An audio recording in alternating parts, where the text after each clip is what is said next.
Steve Gamache with a Chef Knives to Go quick look product video. This time we're looking at the Saji SG-2 Ironwood handled Gyuto 240mm knife. This knife has a core steel of SG-2, which is basically the same as R2 powdered metallurgy stainless high-speed steel. The heat treat rating is about 64 Rockwell on that core steel, and the construction is a stainless cladding over the top of that. So it's kind of got a layered Damascus, kind of subtle Damascus style look to it, the cladding, but it's all stainless knife.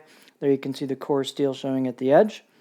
The weight on this knife is 270 grams, about 9.5 ounces. Part of that is the handle. Ironwood is a pretty heavy wood. It does have a full tang to it. The blade length is about 246 millimeter on the edge on this particular one. And the overall length is about 15 inches. The spine thickness at the heel, and ignore that one there, about 2.2-ish millimeters. And it maintains that most of the way through until you hit the grind, and then tapers off, of course, distal taper with the grind in the tip. And the height on this knife back at the heel chin area here is about 51 millimeters. And the handle is a beautifully done ironwood handle with a circumference I measured about right here, about 3 1/8. And I do mention that because this knife handle is a little different. It's fairly thin this way widthwise, but it's fairly long or wide this way. And so it's got a little bit of a different feel. It's got a reasonably substantial feel, though a little thinner at the bolster here. But it's just a little different, a little bit wider this way, a little bit narrower this way. So not quite like most Western handles I've had in my hands. The balance point on this knife is just going to be in front of that bolster, which is a little bit behind your pinch grip, which makes the knife feel really nimble, a little bit handle heavy, like a lot of Yo Western handled. I'll get it eventually. Western handled Gyutos. Let's take a closer look at the features.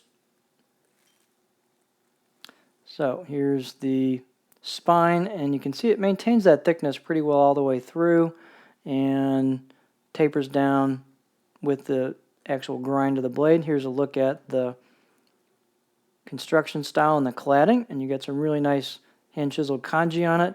Beautifully done convexing down into the edge. So really super job on this knife. It's just beautiful. Fit and finish is great all the way around. Nicely relieved choil neck curve, nice curved area also for a pinch grip. Nicely relieved spine. Good out of the box edge, 5 or 6 out of 10. Could be a little sharper, but if you know what you're doing sharpening, you can get this knife a lot sharper than it is out of the box. But it's definitely usable out of the box, in my opinion. Testing on some paper towels and such. Some of my standard tests. The let's see here, the choil of the knife. Let's look at the grind. And it gets pretty thin at the edge. Not crazy thin, but thin enough where it should be a pretty good performing knife. I haven't used this one, but should be a good performing knife based on what I'm seeing here with the geometry.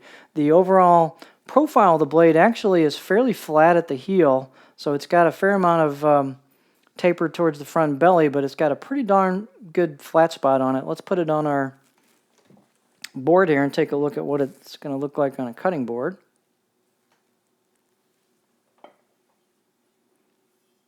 So here's what it's going to look like on a board. So you've got a pretty decent flat spot on the blade, about the back half of the blade. Rolls nicely into that long flat spot. Nice gentle taper to the belly of the knife. You can get pretty high on it before you start hitting into the tip in the board. And just a real smooth flow into a pretty decent flat spot. So if you want to push cut, this has some good flat spot area for that, but yet still has some nice rock belly to the front. So again, a pretty versatile profile. This is just a beautiful blade. It's just well made, looks great. Let's take a look at the handle. This is just a really pretty handle. Great look to it. Nice fit and finish. Match the wood right here. Just a pretty knife. So, there you have a beautiful piece of craftsmanship that should be a high-performance piece of craftsmanship as well. The Saji SG-2 Ironwood handled Gyuto 240mm knife.